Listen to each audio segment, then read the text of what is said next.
ঈদ উদযাপন শেষে অনেকেই ফিরতে শুরু করেছেন ঢাকায়। এ নিয়ে আরো জানাতে এই মুহূর্তে কমলাপুর রেল স্টেশন থেকে যোগ দিচ্ছেন আমাদের সহকর্মী তানভীর আহমেদ। তানভীর, ঈদের ছুটির শেষে তো এখন ঢাকামুখী হচ্ছে মানুষ। কমলাপুর রেল স্টেশনে ভিড় কেমন দেখছেন? বান্ডেল থাকলে প্রতি সেনমানিতে টাকা বাঁচবে। বিকাশ সেনমানি বান্ডেল কিনে জিতুন প্রতি লেনদেনে। ঈদের ছুটি শেষ করে কিন্তু অনেককেই আমরা দেখেছি গত 2 দিন যাবৎ তারা ঢাকা শহরে ফিরছে, এবং পাশাপাশি আরেকটি বিষয় যেটি বলবো, এখনও কিন্তু অনেক মানুষ রয়েছে যারা নারীর টানে এখনও বাড়ি ফিরছেন।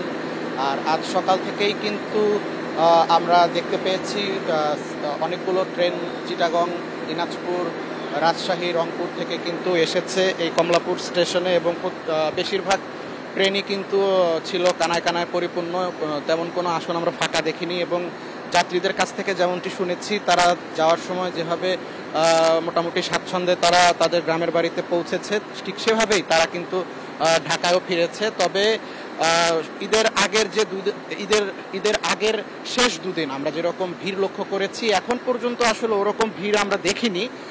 তবে যেটা জানতে পেরেছি যে আজ শুক্রবার এবং আজকের পর থেকে আসলে মানে আগামীকাল শনিবার, রবিবার এবং সোমবার, এই 3 দিন কিন্তু অনেক ভিড় পাওয়া যাবে এবং ভিড় লক্ষ্য করা যাবে, এবং বেশিরভাগ মানুষই এই 3-4 দিনের মধ্যে ঢাকা ফিরবেন, এবং তখন আসলে ভিড়ের পরিমাণ আরও বৃদ্ধি পাবে। এবং এর আরেকটি বিষয় যেটি আমরা জানাতে চাই যে এখনও অনেক মানুষ কিন্তু বাড়ি ফিরছেন, এবং আমার পাশে একটি ট্রেন রয়েছে, আপনারা দেখতে পাচ্ছেন চলন্তিকা এক্সপ্রেস। এই চলন্তিকা এক্সপ্রেস ট্রেনটি কিন্তু এখন সিলেটের উদ্দেশ্যে ছেড়ে যাবে কিছুক্ষণের মধ্যেই।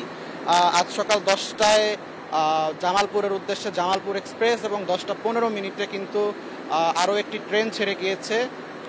এই ট্রেনগুলো কিন্তু আমরা স্টেশন মাস্টারের থেকে জেনেছি যে এই ট্রেনগুলো শতকরা 90% কিন্তু এই ট্রেনগুলোর আসন পরিপূর্ণ, এবং তারা আসলে ঈদের সময়ের সেই ভিড় তারা অ্যাভয়েড করে তারা এখন আসলে একটু স্বাচ্ছন্দ্যে ভ্রমণ করার জন্য তাদের গ্রামের বাড়ি ফিরছেন। কমলাপুর রেল স্টেশন থেকে ঢাকামুখী মানুষের সবশেষ তথ্য নিয়ে জানাচ্ছিলেন আমাদের সহকর্মী